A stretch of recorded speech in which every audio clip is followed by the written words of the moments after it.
Okay, so we were talking about one-hot coding of intercepts, and this is important when we have features that are categorical variables. These are variables that can't really be placed in any predefined order. For example, if we have these different brands of a car, then these would be categorical. Let me ask you another question. Let's say you have like a movie rating system and there's like 1, 2, 3, 4, 5 stars. So would those be categorical or not? No, they're not. They're ordinal, they're ordered. So just because something is discrete does not mean that it's necessarily categorical. Okay, those are different things. So it's about whether it's ordered or not. Okay, and so we saw that one-hot coding is one way that we can handle these categorical variables. And if, in this case, x2 is the categorical variable, then we said what we're going to do is we're going to expand that number x2 into a triple of numbers, these three, and then assign them these one-hot vectors depending on the category. Each category gets a different one-hot vector. And so the final model then that we'd be using would look like this. And here you can see this is what's happened here with the categorical variable. It's got expanded, and we're giving it 3 different learnable coefficients. And so when you look at what happens, if you look at any Ford sample, you're going to plug these numbers in for these, and you're going to get this model. Any Honda sample will give you this model. Any BMW sample will give you this model. And there you see that essentially what's happening is the Ford gets an intercept term of B0 plus B2, Honda B0 plus B3, BMW B0 plus B4, which means that you can have different intercepts, one per category. So that is what happens when you do this sort of one-hot coding method. Okay, then we said that's not the only option. Maybe you want to get category-dependent slopes. There's a way of doing that. You use the same one-hot coding in terms of these numbers, but then what you do is you use them differently here. So you insert that original feature x1 in here, and then when you look at what happens with the different categories or brands, you find that each one gives you a different slope coefficient that depends on the brand. So this is another option.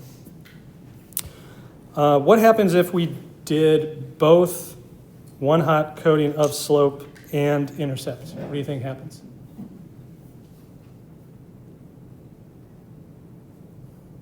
Yeah. Would you generate equations independent of slope and intercept from each other? I don't know how to interpret that.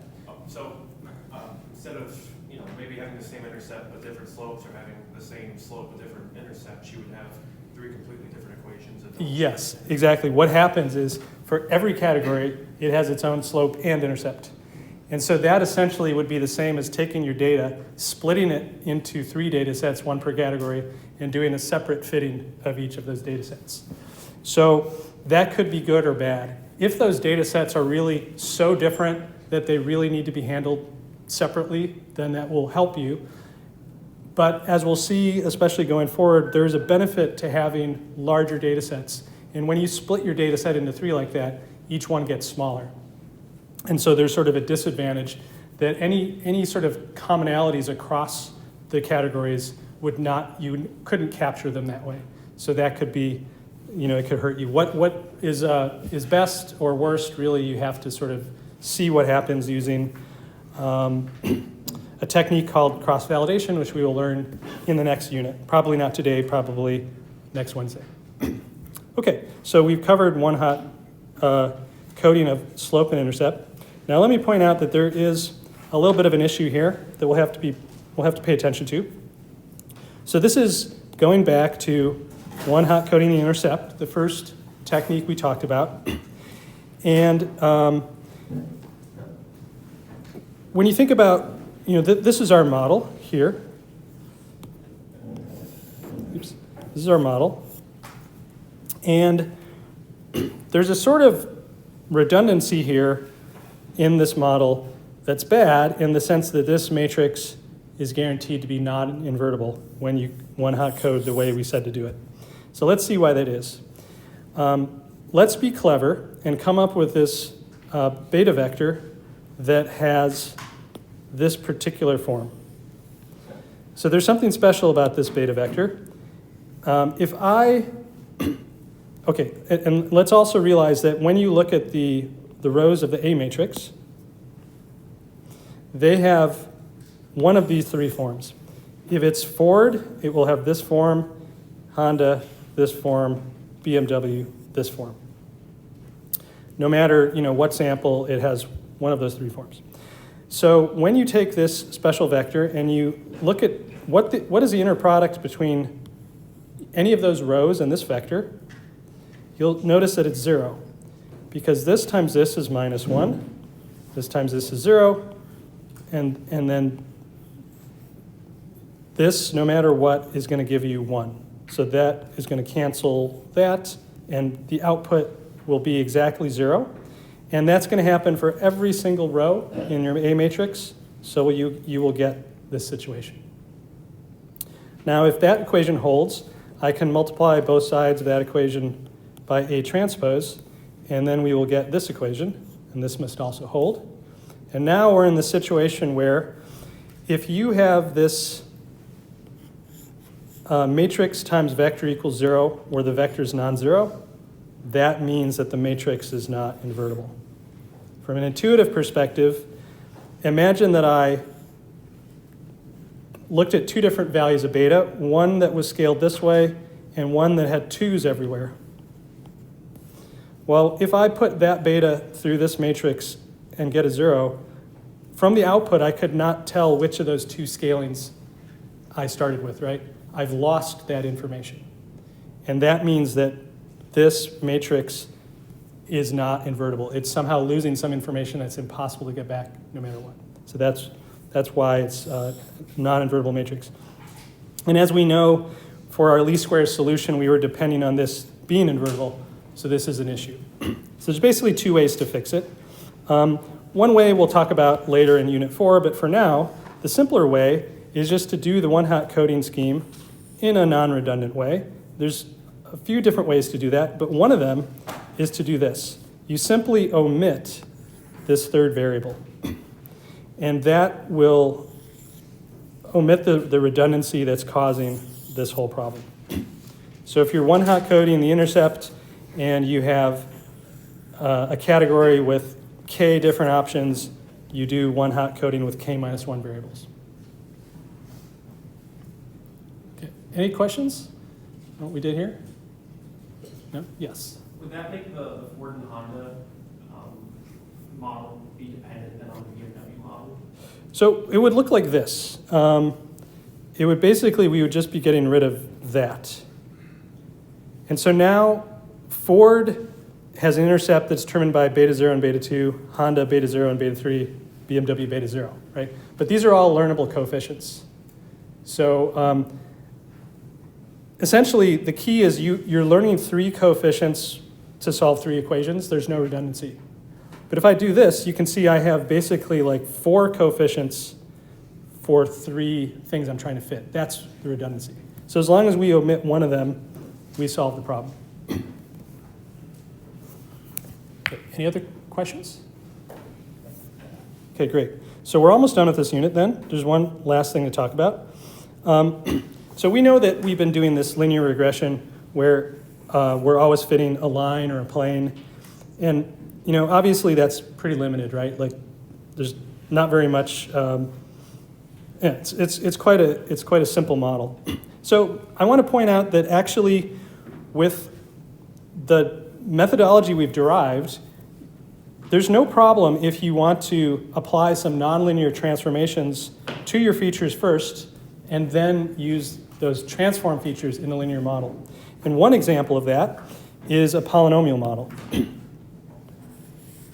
So notice that this is now I just have a single feature x in this example. But what I'm doing is I'm creating new features.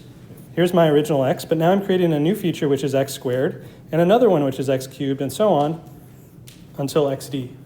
Okay? And so this model is not linear in x. So when you plot the prediction functions, the regression functions, you can see, depending on the model order you choose, in this example, 3rd, 5th, or 9th, you get curves that are much more interesting than linear.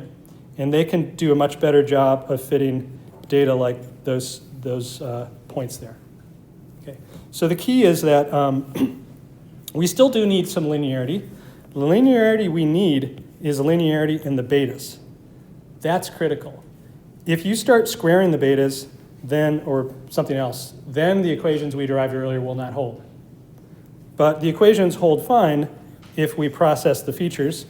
And then essentially, like in this case, all we're doing really is we're saying, take x to the power j and call that x sub j. And so now we have, x sub 1, x sub 2, x sub d, and it's exactly the linear model we talked about before.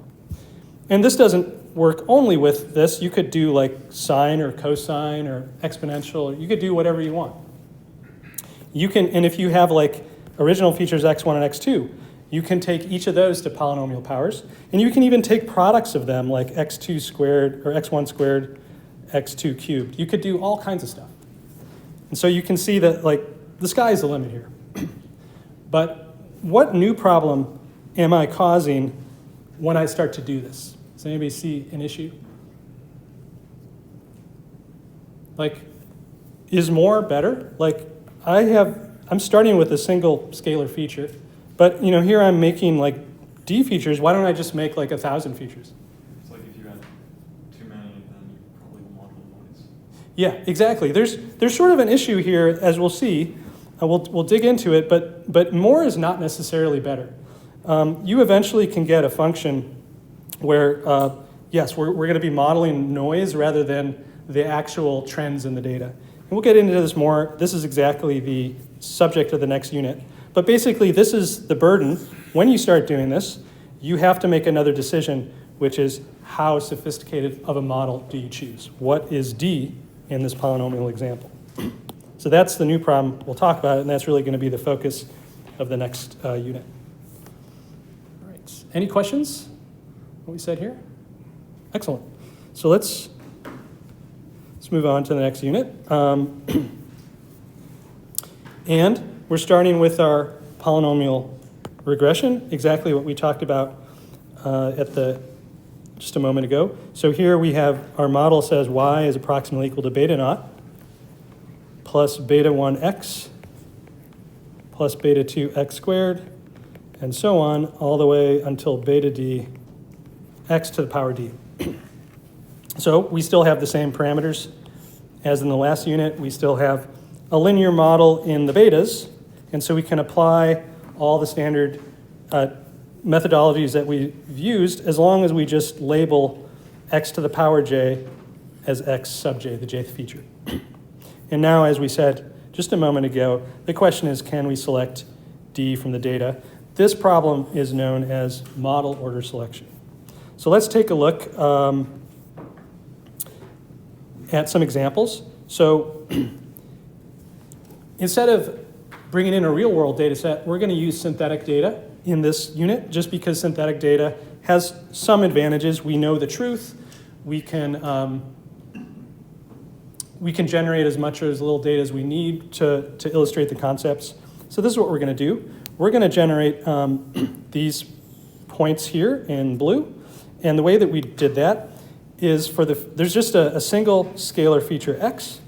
And for the x data, we generated 70 samples uniformly distributed between -1 and 1. So that would be the x-axis locations of the dots. And then for the targets y, we took a function f, which is a third order polynomial of xi, and then we added a noise epsilon I. And this f is this, So this has particular coefficients that these are the coefficients, 1.502. And you can see there's a total of 4 of them because the degree of the polynomial is 3.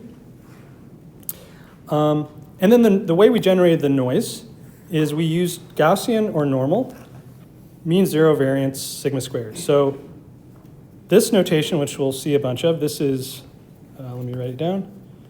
So this is like Gaussian or normal. That's what we mean by this calligraphic N. This is the mean. This is the variance. And the variance was not a very big number. The standard deviation was 0.4, so the variance is 0.16. Anyway, the data it gave us was this data. And here is the true function f of x without noise. That's what's shown in red. And so you can see the noise is modeling what we see in practice, which is that in practice, data is complicated. There's no perfect model. You can come up with a simple model that might get you close, but then there's always going to be some errors with respect to that model. Okay. We're using the NumPy polynomial package throughout this unit. It's pretty convenient just because it has a lot of the functions we need for polynomials. Okay, any questions? All right, so let's take a look at what happens when we fit with least squares with the true model order. The true model order, if you remember, is d equals 3.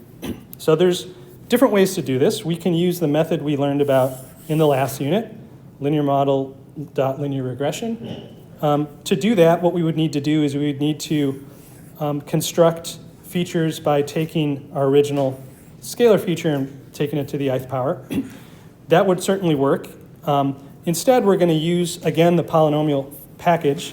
There's a command polyfit that does the least squares regression. It would give you exactly the same answer as if you used, this, but it just allows us to kind of stay within that polynomial package. So that's what we're going to do. In any case, when we use d equals 3 and we plot the learned model in green, you can see that it's really, really good, right? It's almost right on top of the true model, which is almost kind of impressive when you look at how noisy that data is. Okay, but somehow, using all those data points in a least squares fit, it does a great job, at least when it's told what the correct model order is. Okay, any questions? Okay, now let's see what happens if we use the wrong model order. So one option would be to use a linear model, d equals 1. In that case, the regression function is just a line. And you can see that's quite a bit different than the true function. That is called underfitting. It's when your model is weaker or less detailed, just somehow like simpler than the truth. The other way to go is to use a model that is overly complex, so d equals 15. Then you get this wiggly green curve. And you can see that that's also different from the truth. Down here is another illustration. This is just stylistic, drawn by hand, where you have some data. You have the linear model, which is an example of underfitting. You have a well-fit model, which gives you the basic trend. And then here you have an overfitted model, which in this case goes through almost all the data points perfectly. But what's the issue with that? Why don't I want to fit the data points perfectly? It's not a very good predictor of future data points. Exactly. So in the future, given this training data, I might get like a point here, or even here, and you can see those are quite far from the line.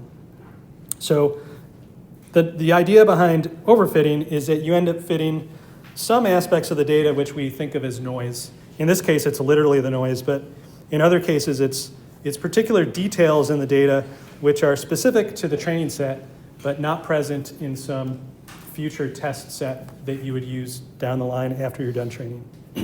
So as you can see, it's critical to be able to get a good estimate of D. If we can do that, we can maybe train a good model. Okay, so let's try sort of a naive approach.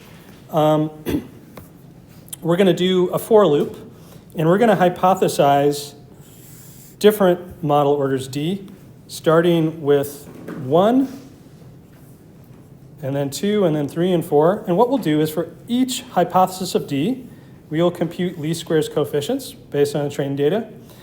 And then we will evaluate the mean squared error on the training data. The only difference between, and this is technically, this little s is going to refer to the sample mean squared error. So in the way that we talk about the sample mean and the sample variance and the sample covariance and all that, this is the sample mean squared error. And when we look at this, sample mean squared error, this is the definition of it. The only difference between this and RSS is that we're normalizing by the data set size. Okay? So conceptually, they're pretty much identical. If you minimize RSS, you minimize this because it's really just different by a scalar. Okay, so here's another way to write it using the norm that we've seen before, but now we have the 1 over n. So this is what we're going to do. For each model order D, we fit a set of coefficients beta that we have, and then we evaluate the training, the error, mean squared error or RSS on the training data. And here we're plotting it as a function of the model order D, the hypothesized model order D. And as you can see, what happens is the error just gets lower and lower and lower. Right. So the problem with this strategy is that whatever maximum D you decide to test, that is what's going to give you the lowest error. Eventually, we could get down to where the error is exactly 0. So this approach is always going to choose basically the most complex model. And so this is going to lead to overfitting. So this is not a recommended approach, but it's good to think about because maybe it's like illustrates some of the issues we face. Any questions on what's happening here? Is this making sense? Let's look at it a little bit more closely. So why is this behaving the way it is? So one way to think about it is really when we do this experiment on the previous page, you could say that we're sort of building a nested set of models where one model is contained in the next. So for example, when D equals 1, we have a model like beta 0, beta 1. Those are the two trainable coefficients. And then we're not really learning anything else. So we could, if you want, think of those as zeros in a very long beta vector. We're forcing them to 0 by not learning them. Now, if we go to D equals 2, now we're adding another coefficient. We're allowing it to be non-zero. But the next one is definitely going to be 0. And when we go to the next value, maybe I should add one more 0 here. We get this.